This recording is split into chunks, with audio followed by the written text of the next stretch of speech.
Welcome to the Self-Publishing School podcast. This is the podcast to listen to if you're an aspiring writer or an author who wants to be more successful. On this show, you'll learn how to write and launch a book successfully, all from the top authors and people just like you who are doing it at the highest level. I'm your host, Chandler Bolt, the founder of Self-Publishing School, the author of the book called Published, and the CEO of selfpublishing.com. For free training on how to publish a book that sells 10,000 copies, go to selfpublishing.com/free training. Hey, Chandler Bolt here, and joining me today is my good friend, Dane Maxwell. Yes. Dane Maxwell started a company called The Foundation that I went through. Online education company, helps you start a SaaS company or any company. So I went through that program years ago. Dane and I actually lived together at one point in Des Moines, Iowa. And Dane's just an all-around awesome guy. He spoke at our Author Advantage Live this past year.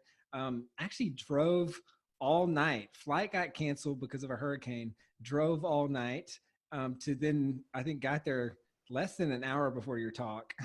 And then gave one of the crowd favorite talks. I mean, going through the feedback and just the people that have talked about the event since then, I have just raved about that talk. And that was before launching his most recent book. So now he's also an author. We're also doing some work with him in our Sell More Books program, helping him sell more books, which he's already doing a great job of, even before diving into a bunch of that stuff. But I'm just super excited to have Dane here. Dane has been a long time friend and mentor of mine. And I'm really excited about his book. So really in this podcast, what we want to go through is what has he done to successfully launch his book, Start From Zero? And then how is he using that to grow his business? So that's what we'll be talking about. But Dane, really great to have you here. Hey, yeah, I'm speechless after all that. That was fun. I knew I needed to come to the event. I knew I needed to drive all night, and it was a life-changing event for me. Your crowd of people is very healing and uplifting to be around. It's a good crowd. That's awesome, man. That's great to hear. And I know they loved you. And it's so funny. I didn't even put two and two together, but you obviously know my brother and brother's band, but like one of their most popular songs of all time is called Drive All Night. So it's just so funny how fitting that is. But take me back. So I know you've been working on this book, Start From Zero, for a while now. Why a book? Like why after all these years, you've done so many things. I think it's 16 companies that you've started. You've obviously run a bunch of different companies. You've done a bunch of stuff with music recently. Like, why write a book?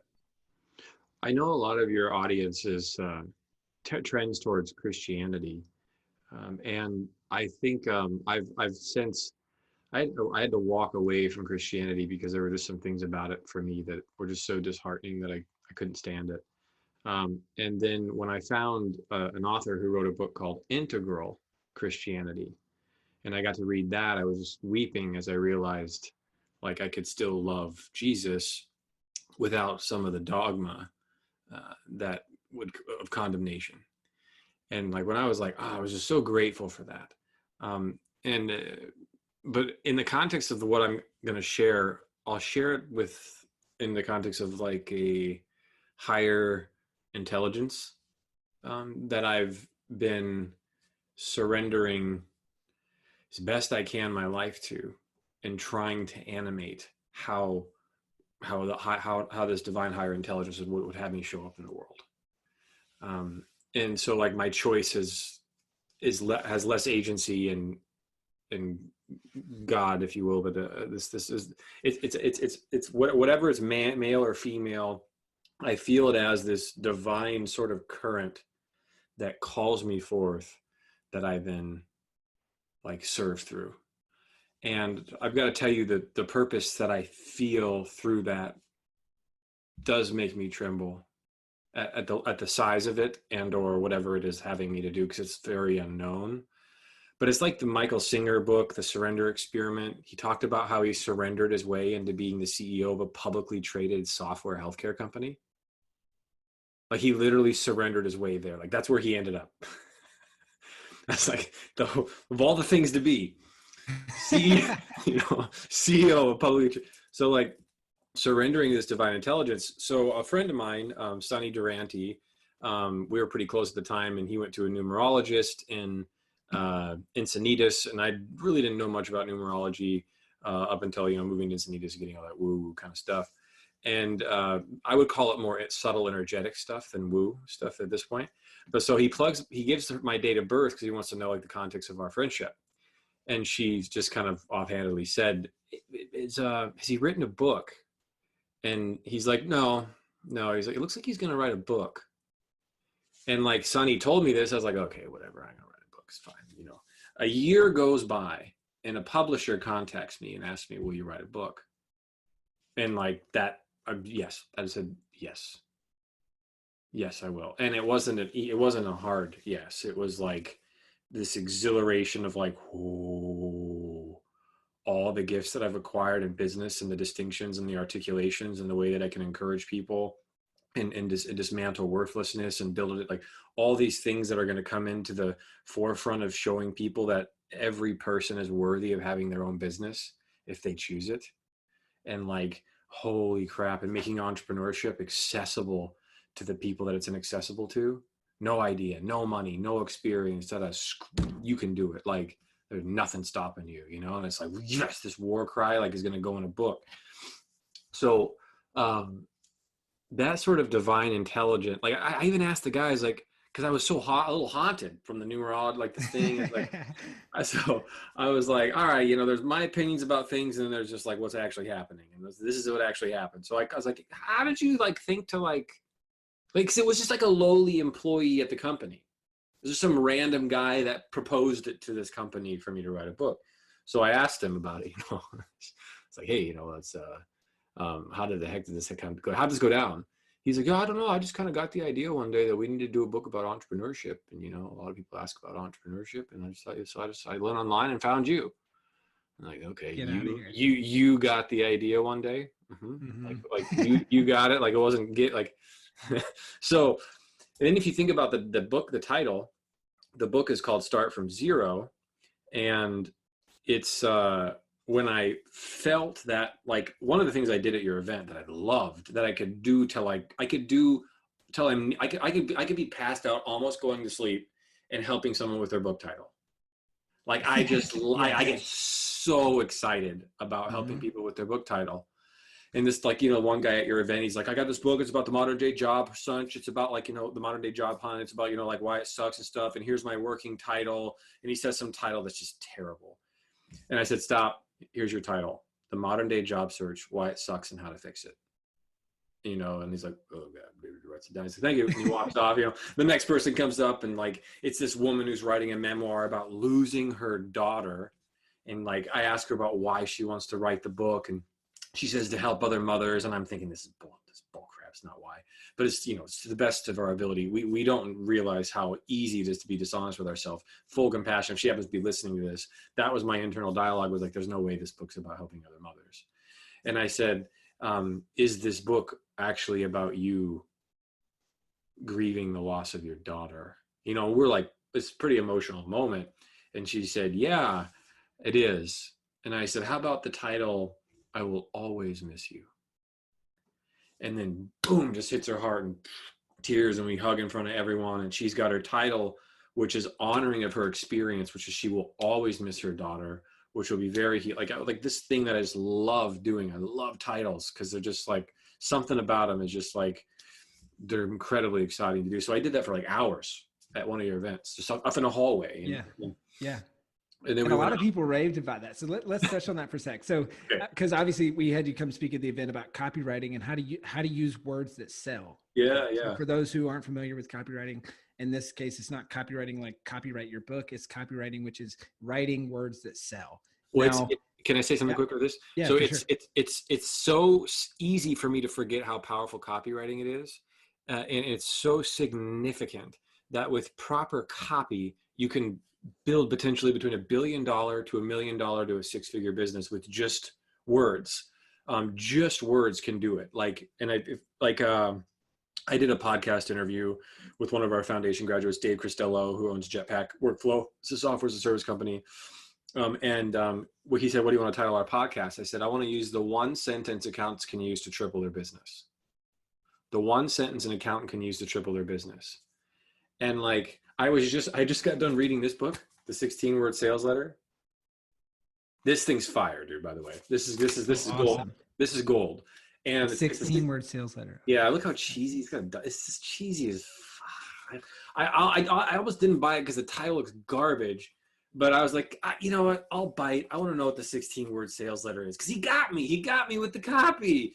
And then he pulled me in, and I was like, oh my God, with copywriting, all you got to do is define one belief and answer 10 questions, and you have your copy. Just define one belief in 10 questions. I'm like, this guy, he's an Agora. You know, Agora is huge. So anyway, I just got done reading this, and I was like primed. And so he's like, so what do you want your interview with the accountants to be on? It's like, the one sentence that will triple your business for accountants. Because I was fresh on this. If I wasn't fresh on that, I'd come up with something that'd probably be all right. But that's how important copy is. Like, it can literally make such a dramatic impact if you can get in the right frame of mind. And you can do that by reading and priming those right books. 100%. And I remember you stressing the importance of that years ago when I was in the foundation.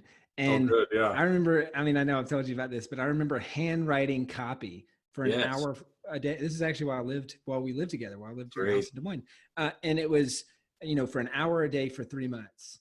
And I would say, like, that you forget, just like you said, you forget that it's a skill that is extremely powerful. And so many things that have come from fast growth for self-publishing school have come from the ability to write copy. So for those that don't know much about copy, and I know this is like a big question, so, and we could do a whole separate interview about this, but like, for those who don't know about copywriting, like, how can they use that skill set to come up with an awesome title, especially for their book? Or maybe what were kind of some of the fundamentals? Because I know you did workshops in the hallways, like anyone after your session who wanted help. Yeah, that was so fun. I could do that. What were the commonalities, and like, how would you kind of teach the framework that you were saying about coming up with titles so easily?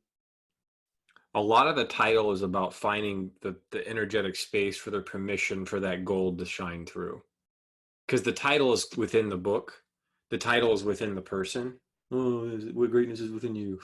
You know, the title is literally like within the person. And so, like, if I listen, and then we just kind of give permission for the space to come up. Because, like, one of the women, she was like, her book was like, it was this really stupid title. It was like A New Life Again, you know, memoir of recovering from abuse or something like this.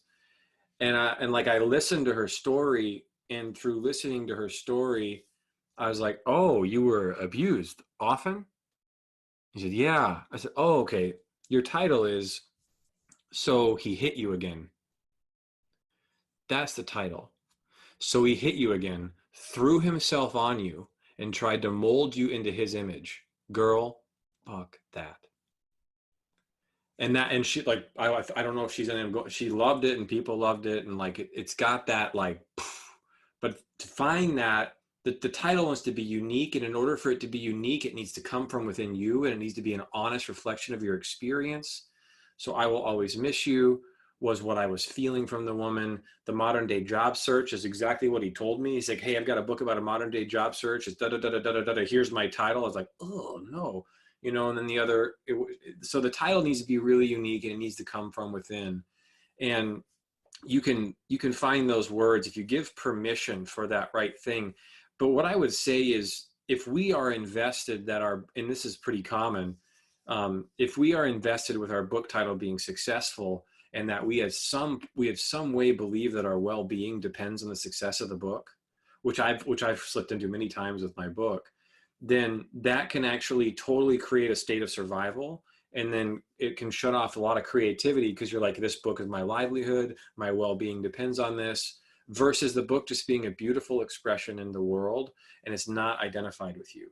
That is an amazing place to get to. And that's not something that you just make a decision on. You've got to find the unconscious links and sit with those and dissolve them, and etc.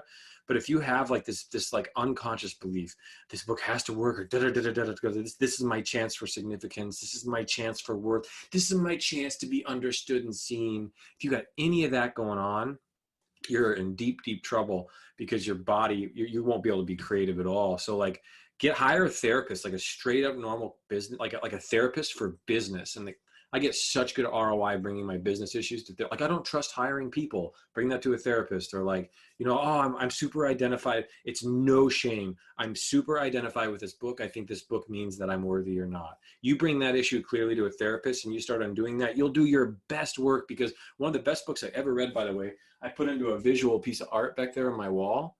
It's called The Great Work of Your Life. It's a very niche book, but that guy poured his heart and soul into a book probably for 10 years, and that 10 years and the 200 pages, The Great Work of Your Life. Holy crap. Like, just in tears reading it. You read about how Gandhi, and you read the entertaining story about Gandhi. You read about Beethoven, and you read about Marion, the woman who established the female vote, and like this painter, Camille Corot. And you learn about all these guys from that book. And dang, I totally lost my train of thought. I'm sorry. Yeah, so the 4 steps to the great work of your life are to look to your path, right? The titles inside of you, do it full out. Let the book slay you. Let it slay you. Let it just cripple you, and then use your fingers to type. And then when you let go of the fruits, that's step 3, and then give it over to God as step 4. So now, but like, if you're not going all out, and then you try to give it over to God when you're not even all in yourself, it's not a reciprocal relationship. So when you talk about let grow the fruits, what I have written down, clinging to outcomes hinders your performance. So yeah, try not to do that. Short long. And I love that you were saying, how, the guy at the event was explaining his book and then said his title. Yes. That's what we talk about is your title is in the 90 to 120 second explanation of your book, not the fancy title where you're trying to be clever. Right. Yeah. And so I will often say, record you explaining the book to someone and the title's right there. Right. Yeah. So I love that you did that on stage. And with that book. So walk me through, and we'll talk. I want to like a little bit more on titles, and then let's go into your book, how you're launching it, how you're using it to grow your business, some innovative things you're doing on the launch, stuff like that. But specific to titles, any other tips for people coming up with a good title? Because and so I'd actually 2 things. I'd love to hear, how did you come up with a title for your book? And then secondly, for people who are like, oh man, like you're just spitting out these crazy good titles, but I don't have that skill. Like any framework that I could use, or like something that I could use to kind of get there? $5,000, I'll give you a title. No, don't do that, please. I'm not sure that could open a slippery slope. Well, I mean, depending on the context of your event or whatever, if I'll do it again, whatever. But so framework of title, listen to Chandler. Chandler probably knows how to do that really good. You probably got a good framework. For me, what I would say is like, I really like, if you struggle with outsourcing, for example, and you need approaches to like how to hire people, my approach wouldn't be to teach you how to outsource. My approach would be able to teach you how to resolve real deeply in your core that you deserve a great life, 1, and that you deserve to do only the things that you enjoy. And if you get truly centered right there, which ain't no easy task, even for me, just great life and then doing only the things that you enjoy, you will, as an automatic byproduct, start outsourcing. You won't need to know like tactics, like how to make it like. So in terms of title, that same approach of like going to the underlying energetic, because I would say, look for the deepest parts of you that don't yet feel permission to be seen, and allow yourself to be witnessed by the world. And if you give yourself that permission, then stand in that title that comes through that. That's what I would say. Hey, Chandler Bolt here. I hope you're loving this episode so far. It's time to go from inspiration to implementation. All right, so if you've learned something, we want to help you implement what you've learned with your book. So what I want you to do right now is go to selfpublishing.com/schedule, book a publishing consultation with one of the experts on my team. We'll talk about your goals for your book, your dreams, your challenges, your next steps, and we'll start putting together a plan. All right, so go to selfpublishing.com/schedule, book a call with the team. Let's see how we can help with your book. It's time to implement. Yeah. Awesome. Now, switching gears a little bit, walk me through like what have you done? Because you're, at the time of recording this interview, you're coming straight off of the launch of the book, which is amazing. I saw it hit #1 on the Amazon bestseller charts in big categories Yeah. with big books, which was Yeah. awesome to see. Above Hal Elrod there for a Yes. hot minute, for a hot minute. Which obviously Hal spoke at the event as well, and Yeah. a And good friend of SPS. I used his strategy to do it. He So said, what strategy? get on a lot of podcasts. Mm-hmm.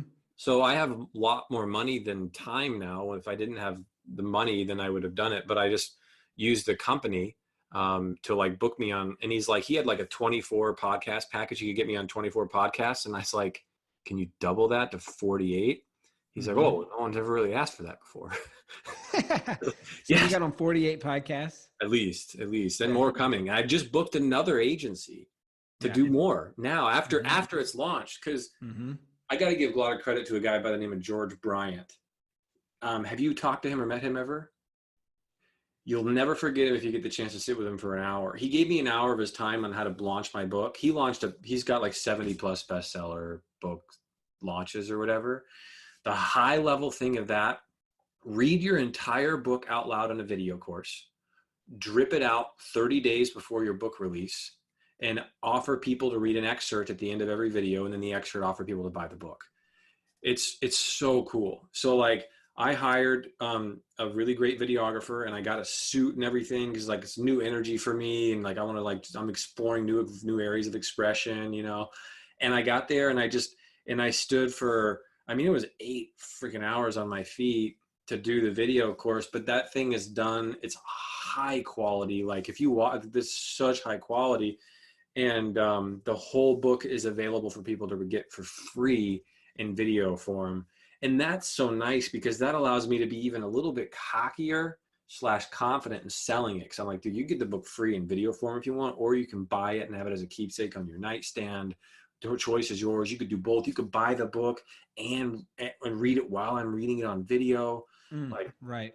But that's the high level of George Bryant. So I actually I did a lucid chart. I'll do a screen share and I did a lucid chart for the launch of the book. I can show you.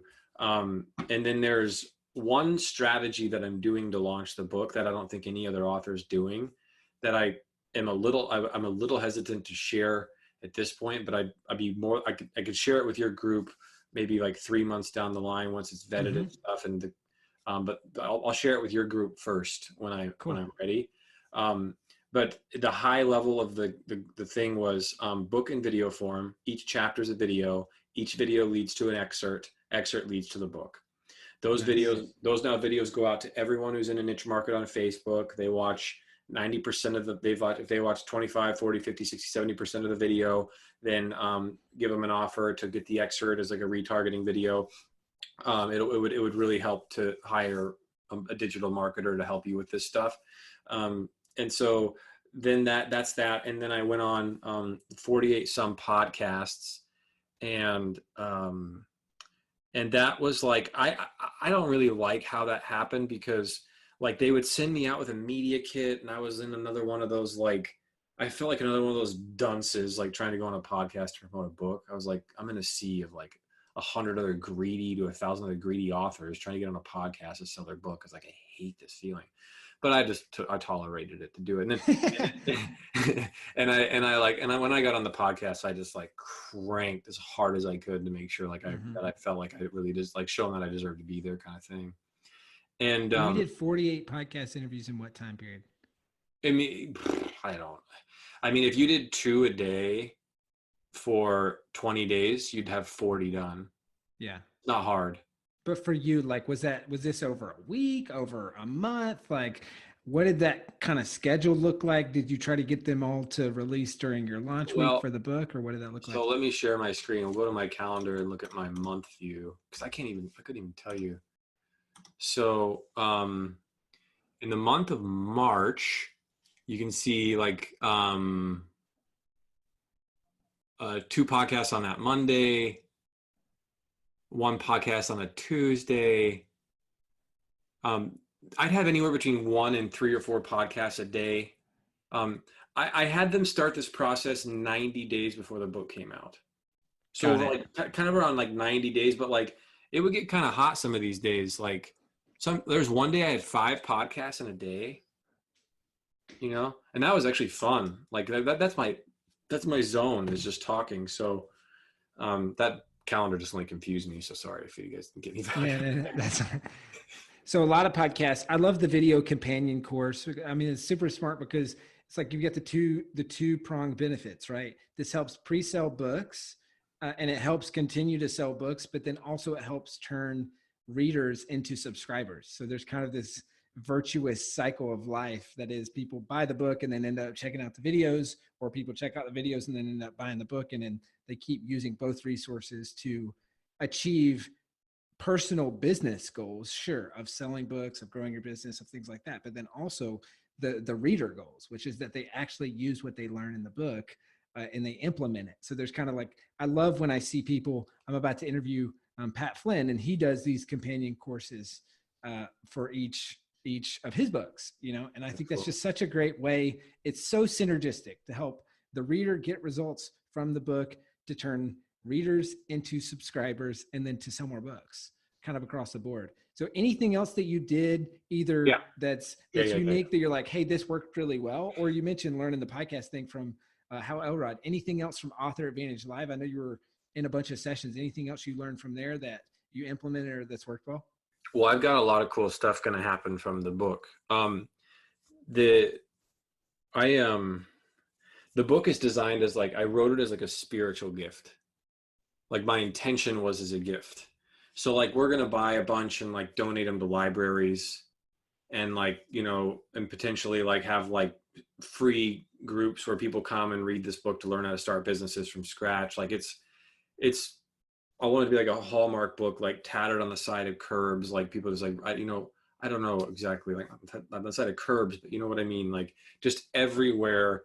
And like as a gift, like it's that's the intention. So I wanted to say that, like, so you want to, like, when you're thinking about promoting your book, it's a terrible context to get caught in, because if you can come from the place of how to add value to people, by introducing your book, that subtle change will make quite a big difference. Because if we break apart, like, so I'm trying to get on Pat Flynn's podcast again, and I think I'll get there. But I've emailed him 2 or 3 times. And I'll show you the emails I sent. And I'll also show you an email I sent that I thought was probably one of the better ones. And I'll show you what my podcast approach is going to be. So Ryan Robinson is pretty, like if you Google make money online, Ryan Robinson is number 1. So I sent Ryan this email. I'm a fan, in the subject line. And then I said, I'm a fan of how hard you work and what you're up to, Ryan. Watched you for 2 years now. I've got a book coming out that will help a tremendous amount of people safely enter the world of entrepreneurship, cover attached. I've already had 15 millionaires graduate my programs. Track record is there. Also own a multi-million SaaS. Here's why I'm writing. I wanted to see if you thought if I'd be a good fit for your podcast. I've had top episodes with Pat Flynn, Mixergy, and EO Fire, but we have yet to meet. And second, I was wondering about a random idea. If I could pay you to read and review the book honestly on your blog. Book released March 31st, 2020. And then here's the title. And then he replies back. So I sent this on December 4th, 11:37. He replied within a half an hour. He said, hey, Dane, thanks for the kind words and for reaching out. You actually caught me on a recording break from my podcast, pausing while I reposition the show early next year. But I'm thinking we could probably do an interview once I get the new approach down. Would it be cool if we stayed in touch regarding that? Because I'm not trying to push my agenda onto Ryan. I'm in relationship with him first, add value first. Is this a fit first? I'm not like a chicken with my head cut off, like a artist with CDs, like, here's my CD, here's my CD, here's my CD, here's my CD. And I'm not an author being like, here's my book, please read my book, please validate me, please validate. But I'm not doing that. I have those thoughts, but I resolve not to do it. It's about what I'm showing you here. So I said, for the book, I'd be happy to give it a read for free and let you know my thoughts and considering it in my business books 2020 update. So if he wants to feature my book there. Last question for you. I'm actually doing a guide on effective outreach emails right now. And your email is really strong. Would you mind if I use this email as anonymized in my upcoming post? I blur your name out and other identifying info. So he wanted to use this as a template for reach out, which we'll break down in a second, but he wanted to anonymize it.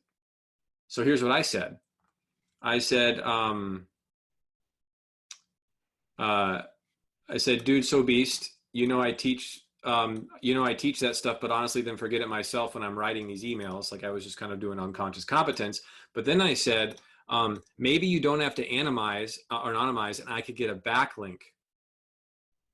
So then he released it, showed it, and he has an article, and we talked back and forth. And now he's got me. I've got a good old link from Start from Zero on a really highly reputed blog. Oh, cool!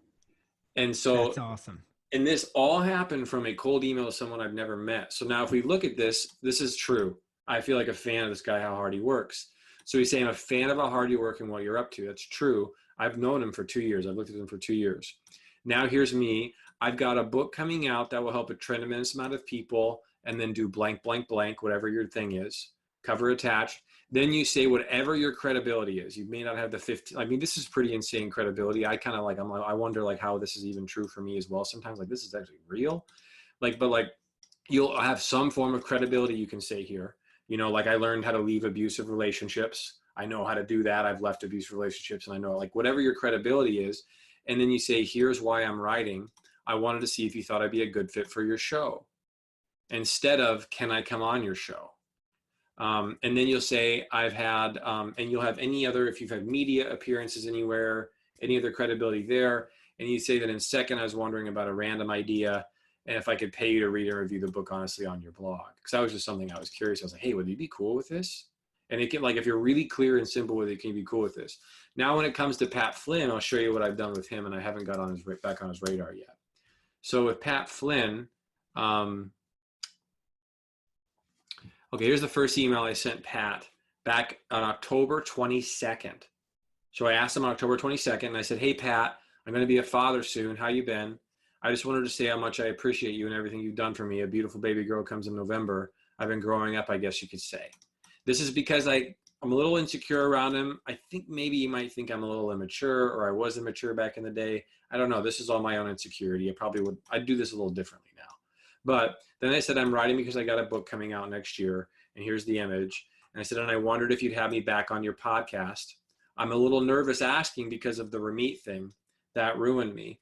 And for those listening, when I was 28 or 29, I blatantly plagiarized someone's work, and he brutally attacked me online for it, and it ruined my reputation among the Ramit crowd.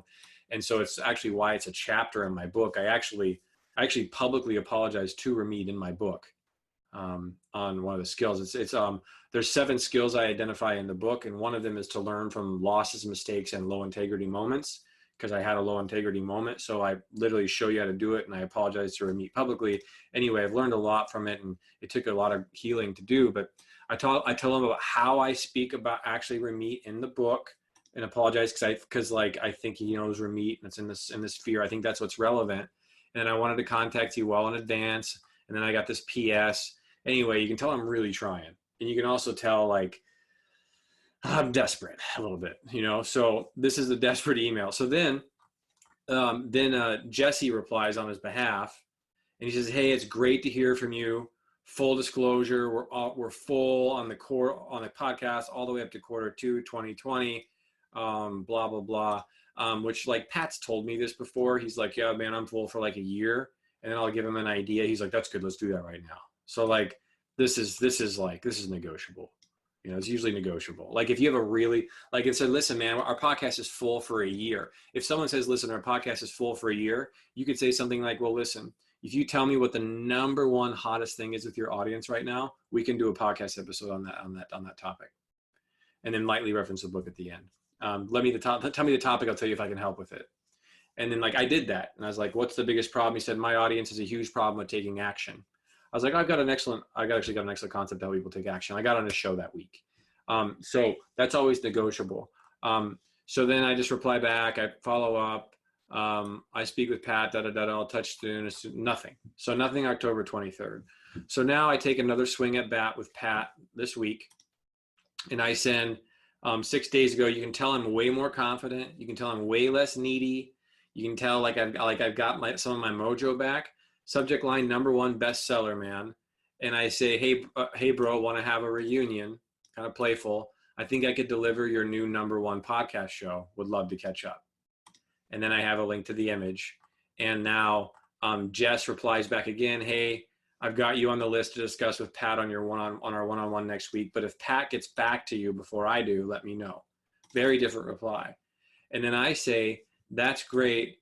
I really want to get on Pat's show. So I said, I can even build a business live on that podcast for the episode. That'd be dope. Right? Like, well, I mean, what would be like irresistible? Because the Start from Zero process in the book, within an hour, you can have an idea. You can have the sales letter written out. Like within 1 hour, you can have a business if you follow the Start from Zero process. So that's what I'm doing now. So with the first iteration of the 48 shows, I was one of those dunces with his media kit contacting the podcast to get to sell my book. I was like, I just don't like this. But I tolerated it. Now with what I'm doing here, my form of reach out, now I'm using, and I'm trying a different reach out person. I love the first person I used. They were amazing. And the second person, I'm always like, my first vocal coach was awesome. I still had 4 vocal coaches, you know, like I like to get the variety. So with Ryan, he's going to be getting me shows. And like, I'm wanting to go, there's nothing much to show here because I can just tell you, I'm wanting to go I want to talk to homeschool moms about how to like create a curriculum for their kids to like practice creating business for an hour, 1 day a week, and like come up with a new idea every week and how they'd sell it and run it, etc. So a curriculum for homeschool moms to run this in their thing. And like, so there's this deep intention of service behind the book, which really, really want to serve. So I'm not necessarily shooting, I mean, bestseller's cool, but like what I'm really after is a combination of like, I'd love to be recognized as a bestseller, because the book has so little of my ego in it and so much of my heart. Like when I look at the book, it's very devoid of ego, because the way I got the title was sitting still and like kind of listening really deeply. And then when I was like in this kind of still state of awareness, I heard the words start from zero. I heard them and they were up here towards on the right side of over here, I heard it. And I was like, yes. Energetically, yes. And I was like, whew. And then I was like, I will steward this idea into reality. And that's how I had it. And that was, you know, I don't know, it was October, I had Start from Zero. And here we are during the midst of the coronavirus when many people are being reduced to zero. And this book Start from Zero comes out. That's not something that my ego could ever take credit for, my intellect could take credit for. That was surrendering to the divine intelligence that I hear and that's guiding me. Now you want to use some discernment, because like, there could be some titles that you think you're hearing from divine intelligence that may never get noticed. But that's kind of the brunt of it. So now with this next reach out, instead of being a guy promoting a book on this next podcast run, because like my book launched today and I'm going another podcast run. Like it's not like Right. I'm done now. Yeah. Oh, for sure. Which is exactly what Hal talked about.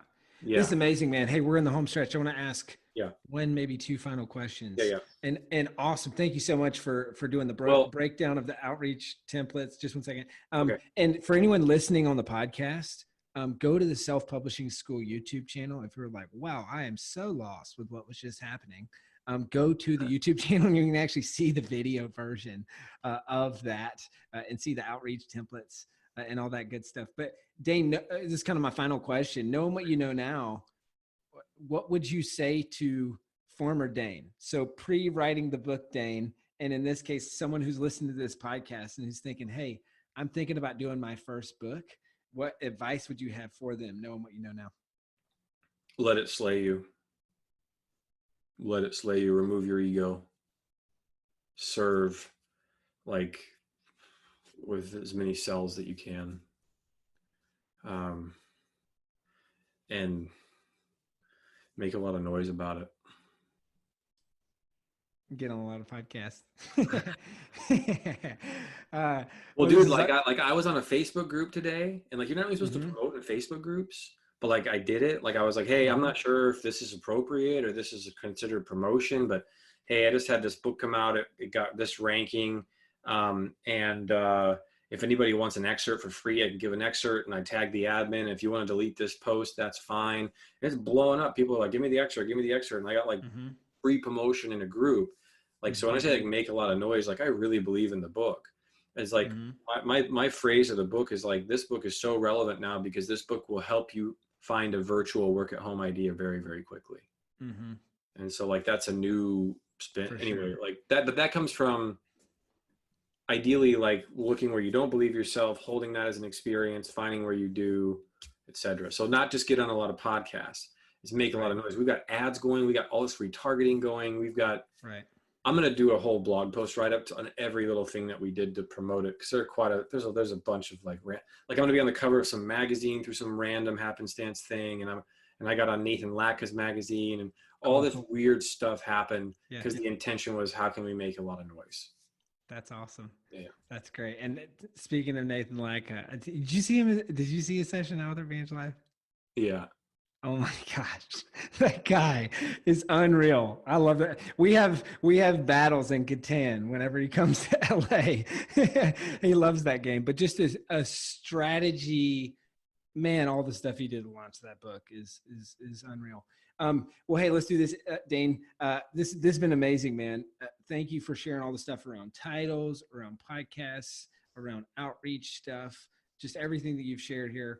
I'm super excited for your book launch. I've already got my copy. Where can people go to find the book, to buy the book, to support the book launch, all that good stuff?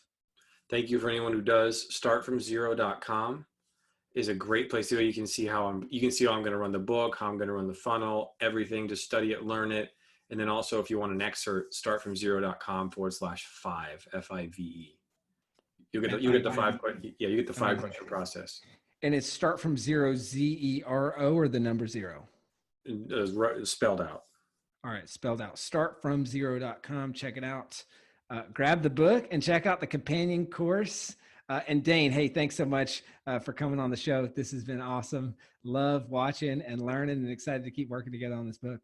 Yeah, and I just want to say, I hope everybody has a good life.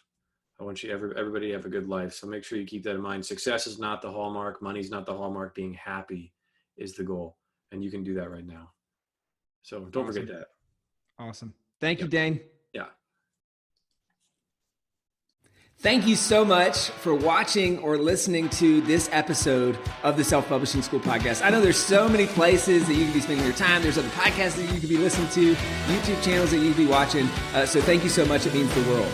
Now, I want you to do 3 things right now if you found this episode helpful. All right, number 1, I don't know if you know this, but we've got a YouTube channel. It's a companion channel to this podcast. All the video versions of the episode are on the YouTube channel. So number 1, subscribe to the YouTube channel.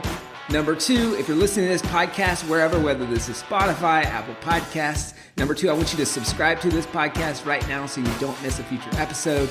And then number 3, this is probably the most important, leave a review on the podcast. All right, reviews are super important and help the podcast get discovered by other people. So number 3, leave a review on the podcast. Thank you so much. I'll see you in the next episode. If you're on the fence about scheduling a publishing consultation call with my team, maybe you're not quite ready for that, I've got some free training that I think will be really helpful for you. All right, all you have to do is go to register to sign up. Go to selfpublishing.com/free training. When you do, you're also going to get a free digital copy of my new book published.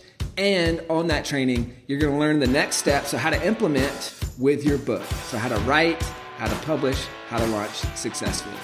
So go to register right now at selfpublishing.com/free training. I'll see you there.